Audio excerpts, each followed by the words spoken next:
안녕하세요, 이경무입니다. 이번 영상에서는요, 비전공자분들, 입문자분들, 혹은 내가 직무가 맞지 않아가지고 이직을 희망하시는 분들을 대상으로 특히 개발자 혹은 데이터 사이언티스트로 이렇게 취업을 하거나 이직을 하시려는 분들에게 좀 더 현실적인 조언을 해드릴까 합니다. 저도 역시 비전공자 출신으로서 대기업에서 개발자로 일도 해봤고요. 그 다음에 현재는 데이터 쪽에서 일을 하고 있지만 제가 채용도 당해본 입장이고 제안도 받아봤었고요. 인력을 채용하기도 해봤습니다. 그러한 과정들을 겪으면서 제가 느꼈던 솔직한 감정들을 뭔가 알려드리고 싶어서 영상으로 제작하게 되었습니다. 먼저 취업이나 이직을 위해서는요. 전략이 굉장히 중요하다고 생각합니다. 채용 사이트나 이런 것들을 보고 내가 추세나 내가 들어갈 수 있는지 없는지를 먼저 가늠해 볼 수 있는 그런 시간이 필요하다고 생각해요. 자, 맨 처음에는 취업 포털 사이트나 이런 데 들어가셔가지고 내가 원하는 직무에 요구사항들이 어떤 것들이 있는지를 먼저 확인을 해봐 주셔야 돼요. 개발자의 경우는요, 풀스택 백엔드, 프론트엔드, 기타 등등 굉장히 다양한 포지션들이 있습니다. 내가 그 중에서도 원하는 포지션이 무엇인지. 그런데 기업에서도 해당 포지션에 대해서 각각 요구사항들이 다 달라요. 내가 원하는 직무에 맞춰서 준비할 필요가 있다는 거죠. 먼저 그 요구사항을 파악해 주시고요. 두 번째로는 채용 규모도 보셔야 됩니다. 어느 정도 규모가 클 수는 있어요. 하지만 개발자 같은 경우에는요. 예를 들어서 내가 최신 기술을 배웠다. 리액트 개발자다. 그런데 기업에서는 최신 기술을 도입하고 있지 않는 기업들도 굉장히 많거든요. 뭐 그냥 자바 스프링 부트로 하고 있는데도 엄청 많고요. 그런데 내가 실무 교육 기관에서 리액트를 학습을 했다. 취업 시장에 있어서 내가 도전해 볼 만한 기업은 줄어들 수가 있는 거죠.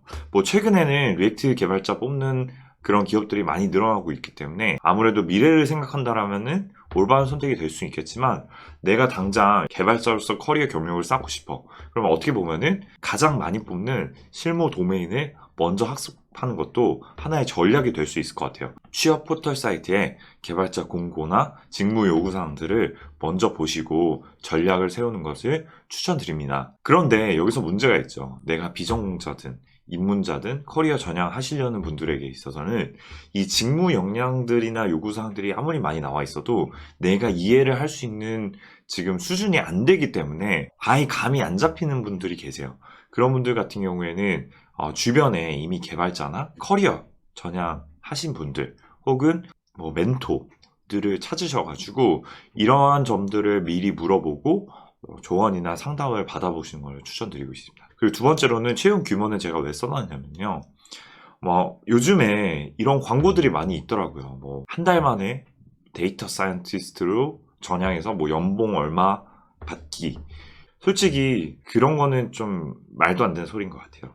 한 달 만에 뭐 연봉을 엄청나게 억대 연봉을 받는다랄지 이렇게 전향할 수 있으면은 사실 누구나 다 그렇게 했겠죠. 이미 잘했던 사람이 거기에 스쳐 지나가서 그렇게 된 케이스도 있겠지만 그런 경우는 굉장히 찾기 힘들 겁니다.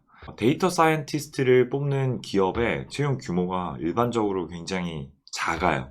데이터 사이언티스트가 필요한 기업 같은 경우에는 데이터도 이미 많이 하고 있는 기업이겠고, 그러면 일반적으로 대기업이겠고, 대기업 같은 경우에서는 채용을 한다라고 했을 때 데이터 사이언티스트에 대한 잣대가 굉장히 엄격합니다. 뭐 최소 석박사 이상의 그런 학력을 요구하기도 하고요. 일반 스타트업에서 데이터 사이언티스트를 뽑았다?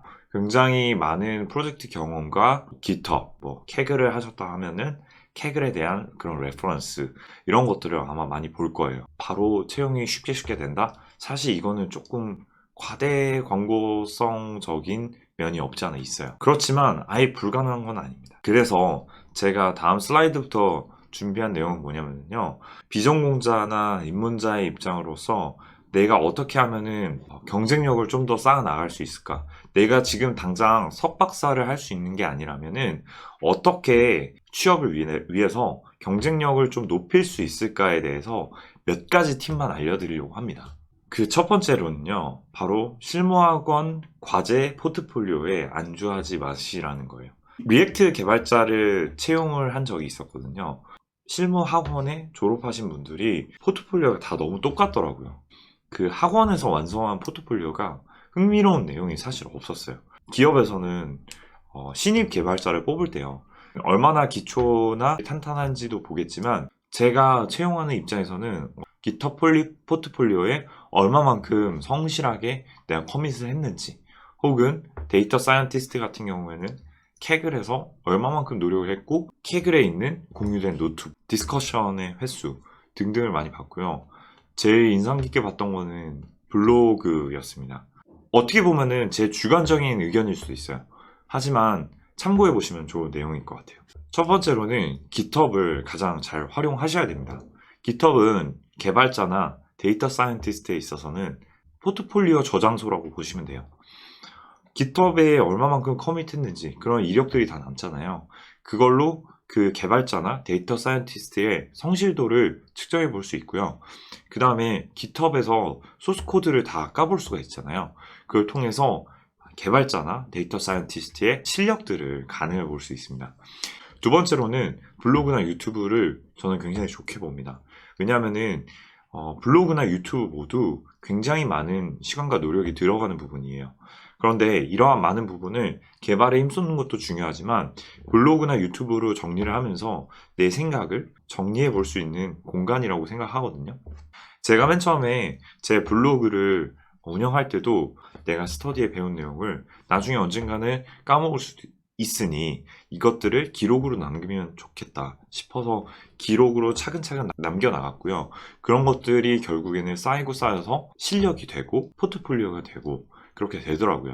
지금은 어디 제출할 때 화려한 이력서나 파워포인트로 만들어서 제출하는 게 아니라 그냥 블로그 URL만 던져도 이 사람은 몇 년도부터 이렇게 성실히 연구 개발을 해왔구나, 많은 사람들에게 도움을 주고 있구나, 이런 것들을 어떻게 보면 어필할 수 있는 포인트라고 생각이 들거든요. 유튜브도 영상 편집에 너무 시간을 많이 쏟으시지 마시고 내가 공부한 내용을 토대로 남들에게 알려준다는 내용으로 지식 공유에 참여해 주심으로써 개인의 가치를 좀 더 높여볼 수 있으면 좋을 것 같아요. 블로그 같은 경우에는 네이버 블로그는 저는 좀 비추하는 편입니다.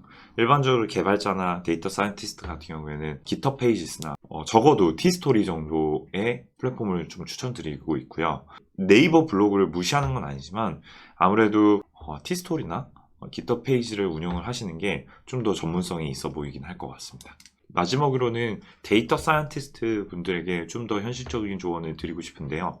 제가 드리는 조언은 캑을 많이 하셔라. 캑을 왜 하시려고 말씀드리냐면은 실제로 실무에 투입됐을 때 내가 모델링하는 시간보다도 데이터 전처리에 활용하는 시간이 굉장히 더 많거든요. 내 데이터 EDA라고 하죠. 그 데이터를 분석을 하고 데이터 전처리를 하고 이런 과정들이 훨씬 더 중요하고 시간이 많이 들어가는 부분이기 때문에 캐글에서 좋은 프로젝트, 좋은 컴페티션에 참여하시면은 그런 부분에 대한 역량을 많이 키우실 수도 있고요. 열심히 하시다 보면요, 캐글 안에서도 내 이력이 다 쌓이게 되니까 부가적으로 조언을 드리자면은 DB나 백엔드 분야에서도 공부를 열심히 하시는 것을 추천드립니다. 아무래도 데이터 사이언티스트는 데이터와 밀접한 연관이 있기 때문에 데이터를 잘 다루는 스킬이 중요하거든요. 일반 기업에서 내가 데이터 사이언티스트 뽑았는데 이 데이터 사이언티스트는 DB를 전혀 만질 줄 모른다? DB를 전혀 만질 줄 모르는 인재와 DB를 잘 다룰 줄 아는 인재가 있다면은 아무래도 잘 다룰 줄 알면은 더 선호를 하겠죠. DB나 백엔드도 잘 다루실 줄 알면은 훨씬 더 취업이나 이직할 수 있는 가능성이 높다라고 생각이 듭니다. 요새 데이터 사이언스 분야나 개발자 분야에 관심이 있는 분들이 굉장히 많으세요.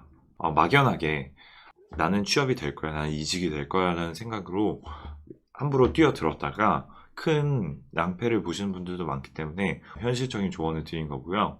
초년생 분들에게는요, 포트폴리오 잘 작성하시고 GitHub 잘 운영하시면요, 어느 정도 가능성이 높다라고 생각은 듭니다. 그리고 이직을 희망하시는 분들에게는요, 하시고 계신 업무에 내가 배운 데이터 사이언스 내용을 접목해 보시는 방법으로 연습이나 아니면 충분한 그런 숙달된 능력을 키우신 다음에 어느 정도 내가 준비가 됐다 하실 때 이직을 하시는 것을 추천드립니다. 모든 걸 내팽겨 쳐버리고 덤벼 들으셨다가 후회하시는 분들도 많이 봤거든요. 사실 개발 분야도 그렇고요, 데이터 사이언스 분야도 그렇고 준비해야 될 상황도 많고 준비 기간도 생각보다 오래 걸릴 수 있어요. 하지만 차근차근 하다 보면요. 언젠가는 꼭 원하시는 직무에서 일하시게 될 겁니다.